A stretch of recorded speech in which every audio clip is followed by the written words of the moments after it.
माननीय सभापती महोदय, सन्माननीय नार्वेकर साहेबांनी जो विषय उपस्थित केलेला आहे, याच सभागृहामध्ये मी ही घोषणा केली होती की स्मार्ट प्रीपेड मीटर आम्ही लावणार नाही।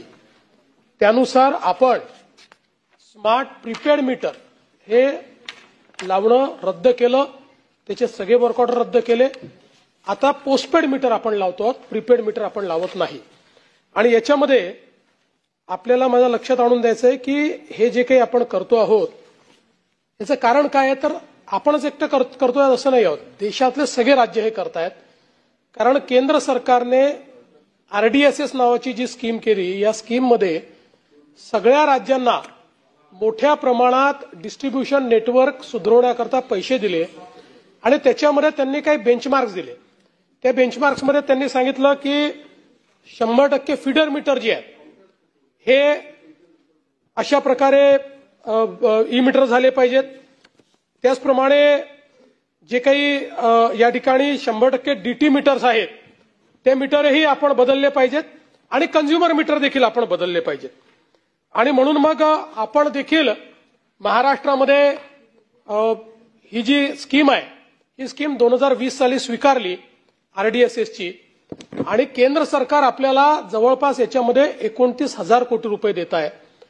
या मीटरवरही आपल्याला केंद्र सरकार वेगवेगळ्या प्रकारची सबसिडी देत आहे।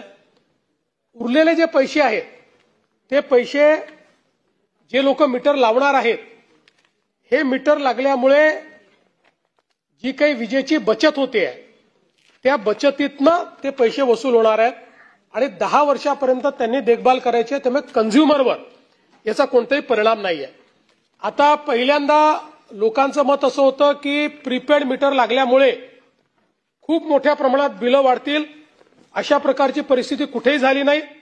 आपण जर बघितलं असेल तर जवळपास आता या ठिकाणी मोठ्या प्रमाणात जे काही प्रीपेड मीटर्स आहेत ते फीडर मीटर 100% आपण लावले, 27,826। जे डिस्ट्रीब्युशन नेटवर्कचे मीटर आहेत त्यापैकी जवळपास 4 लाखापैकी आता 1,46,000 मीटर आपले लागलेत। आणि कंझ्युमर मीटर जे आहेत, या कंझ्युमर मीटरमध्येही 2,37,00,000पैकी 38 लाख मीटर आपण लावलेले आहेत। पण आपण जर बघितलं तर एकूण या संदर्भात ज्या काही तक्रारी आल्या, 1% फक्त तक्रारी आल्या आणि त्याचंही निरसन आपण पूर्णपणे केलं। मला हे सांगायचं आहे की आता आपण जो नवीन टेरिफ ऑर्डर आणला, या नवीन टेरिफ ऑर्डर मध्ये ज्या लोकांनी स्मार्ट मीटर लावलेले आहे, पोस्टपेड स्मार्ट मीटर, त्यांना नवीन टेरिफ ऑर्डर मध्ये आपण ते सोलर अवर्स मध्ये जेवढी वीज वापरतील त्या विजेवर 10% सूट दिलेली आहे। त्याच्यामुळे आपण जर बघितलं तर यापूर्वी आपले 70% ग्राहक जे आहेत हे 100 युनिटचे आतले आहेत।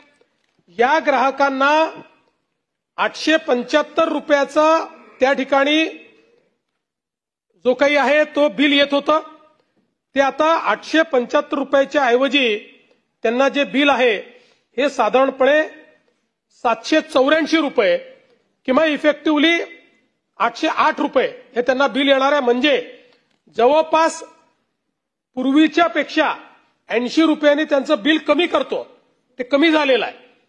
त्यामुळे आपण जर बघितलं किंवा 50 युनिट वाल्यांना देखील आपण जर बघितलं तर 444 रुपये त्यांना बिल यायचं, ते 404 रुपये झालेलं आहे। आणि म्हणून या ठिकाणी स्मार्ट मीटर लावल्यानंतर बिल वाढतील वगैरे अशा प्रकारची जी शक्यता होती, असं कुठेही घडलेलं नाही। या उलट आपण त्याच्यामध्ये कन्सेशन दिलेलं आहे आणि लोकांनीही, आणि आपण याच्यामध्ये लोकांना कुठलंही कंपल्शन केलं नाही। आपण लोकांना सांगितलं, त्यांच्या मर्जीवर ती ही मीटर्स लावली, लोकांनी ती लावू दिली। आता त्यातनं मोठ्या प्रमाणात सॅटिस्फॅक्शन लोकांचं होत आहे। त्यामुळे मला असं वाटतं की आता स्मार्ट मीटरच्या संदर्भात हा जो काही मुद्दा आहे, हा मुद्दा जवळपास